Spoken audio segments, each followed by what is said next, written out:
303. Let's go. Let's go, poets. Go in. Let's go, Denver. Let's go.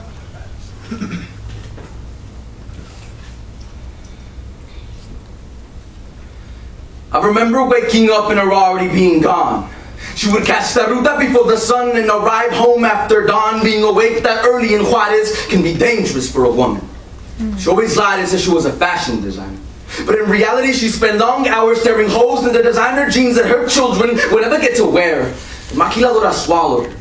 She just became a part of the machine. Slavery is the epitome of capitalism. A system built on inequality. For some to taste this kind of excess, others have to live in poverty. So this is not some unfortunate side effect of a society built on the image of a pyramid. It's the purpose.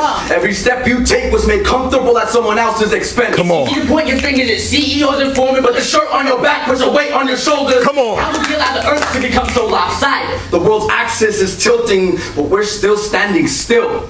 If the purpose of democracy is to ensure equality, but money equals power, then it has no place for poverty. But capitalism thrives when every class is so opposed to this. So it's impossible for capitalism and democracy to coexist. Socialists and independent journalists have noticed this. The TV won't tell you that because the true enemy owns that shit. They control the information, economic weapons. So we fight among ourselves and never ask who is the enemy. 90% of wealth is owned by less than 10% of the populace. It would seem that the answer to this question would be obvious. The problem is that they also own the media. On top of this, a news corp is consumed by 2/3 of the world's audience. Come on. We really went to court to defend the right to lie to the public. You can't speak out against it. To disconnect your mic if you try to discuss. Come on. Let's go. The equation can't equal getting mad if an untainted source of information is subtracted. So the First Amendment is law that they pretended that being honest isn't necessary if it starts abridging on the pocket. Information is regarded for more profitable topics. But the only information box, so there's no way to stop it. And it's not just the news. Commercials have tickled my mind with images of success. From a glistening Michael Jordan dunking on giants with ease to a series of soccer players being crossed and statues of Cristiano Ronaldo rising. I've been told these moments were brought to me by these shoes. When Nikes are worn by legends, they become symbols of national pride, which makes me wonder who built them. Come on. Whose mother built them. Who has blisters on their hands so our heroes don't blister on their toes. Proud of, because the slaves were never free, just outsourced.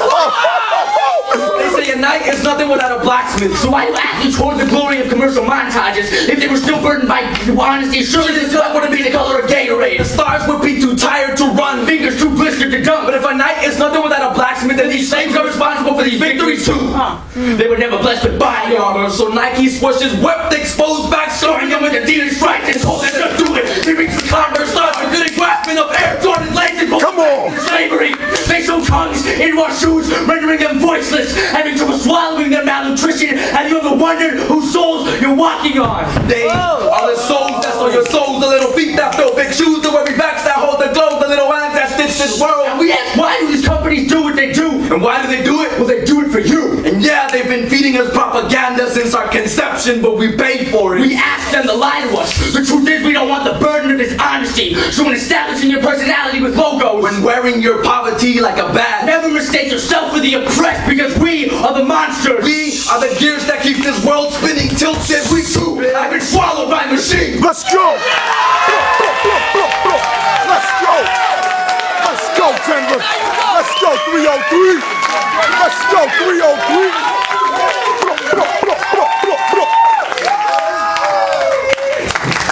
Said the slave were never free.